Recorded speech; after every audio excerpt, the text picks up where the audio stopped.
Hello, students. Welcome back to the chapter The Three Questions. This is the part 2 of the chapter 3 questions, and if you haven't watched the part 1, first watch it and then come back again. So, let us recap what we have learned so far. In this chapter, The Three Questions, there was a king who had three questions in his mind. He wanted the answer to the three questions so that he would never fail in his life.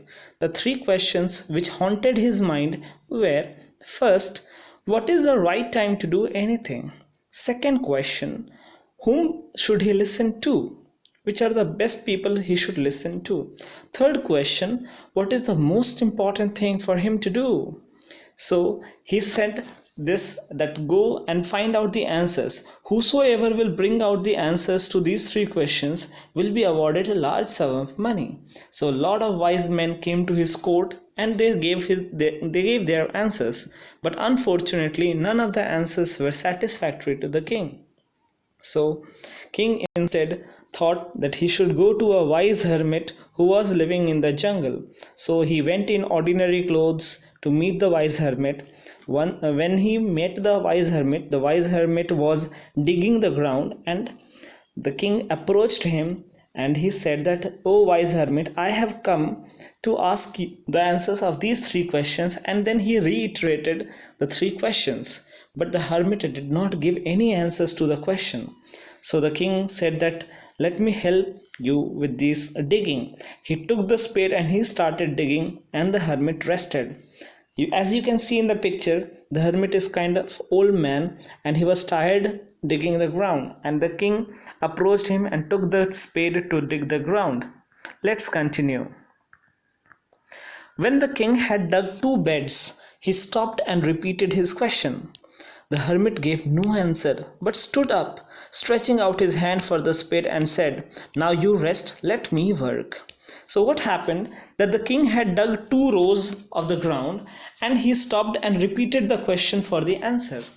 The hermit again did not reply any answer when the king had asked him, but this time hermit stood up and he said that, "Okay, now you give me back the spade and I will work." But the king did not give him the spade and continued. 1 hour passed, then another. The sun went down behind the trees, and at last the king stuck the spade into the ground and said, "I came to you, wise man, for an answer to my questions. If you can give me no answer, tell me so. I will return home." "Here comes someone running," said the hermit. So what's happening here? That 1 hour had passed and the sun was about to set, but the king was getting impatient. The king cannot hold anymore. The king had actually come for the answers, but he was digging the ground and the hermit was not replying anything. So what happened? He lost his patience and he said, "Oh wise man, I had come for an answer. But if you cannot give me answer, tell me. I will not disturb you. I will not come here again. I will go back." That point of time, the hermit said, "Here comes someone running." And what happened? At that point of time, someone came running. Let's see. The king turned round and saw a bearded man running towards them. His hands were pressed against his stomach, from which blood was flowing. So when the king turned to see who was coming, the king saw that a bearded man like me, you have seen me also, that I am a bearded man. A bearded man was running towards them. The bearded man's hands were pressed against his stomach. It means that he was putting his hands on his stomach, from which blood was rushing, blood was flowing out. When he reached the king, he fainted and fell to the ground. The bearded man fainted because he had lost a lot of blood. The king and the hermit removed the man's clothing and found a large wound in his stomach. When the king and the hermit together removed the clothes of the bearded man, they found that the stomach was wounded, the stomach was damaged. The king washed and covered it with handkerchief, but the blood would not stop flowing. The king redressed the wound until at last the bleeding stopped. So bleeding was profuse and the bleeding did not stop at all. So the king again redressed, again put it again the bandages, till the time the bleeding stopped. The man felt better and asked for something to drink. The king brought fresh water and gave it to him. By this time the sun had set. It was evening and the air was cool. The king, with the hermit's help, carried the wounded man into the hut and laid him on the bed. So see how good the scene is, that the bearded man came and he was wounded, so the hermit and the king both helped. And now it was evening time, the weather was also cool, and they both were tired digging the ground and helping the wounded man. So the king, with the hermit's help, carried the wounded man into the hut and laid him on the bed. The man closed his eyes and lay quiet. The king tried by his walk and the work he had done. The king was totally tired by walking to his hermit's home and the work he had done all throughout the day, and lay down on the floor and slept through the night. So the king was so tired that he could not go back to his kingdom. So he slept there only. When he awoke, it was several minutes before he could remember.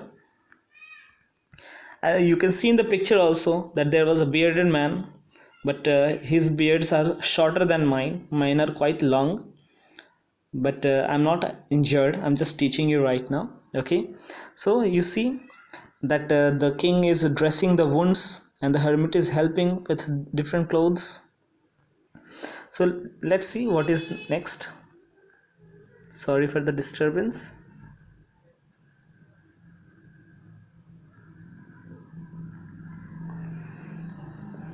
So when the king woke up, where he was or who the strange bearded man lying on the bed was. So the king had totally forgotten that at which place he had come, and there was a strange bearded man. Who was that man? He had totally forgotten. That point of time, the bearded man came in a weak voice and he said something. Let's see.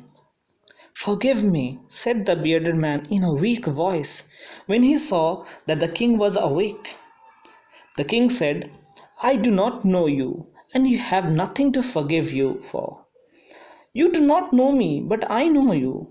I am the enemy of yours who swore revenge on you because you put my brother to death and seized my property." So a very dramatic part is going in the story. What is happening? That the bearded man who was wounded last day, he was now conscious. He came into consciousness and he came to the king and he is telling that, "Forgive me, O king." Then the king said that, "I do not know, and why should I forgive you? What you have done to me?"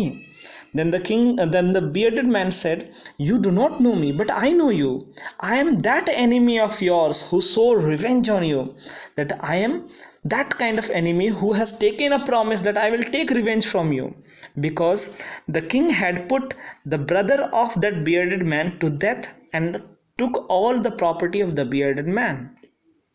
"I knew you had gone alone to see that hermit, and I made up my mind to kill you on your way home."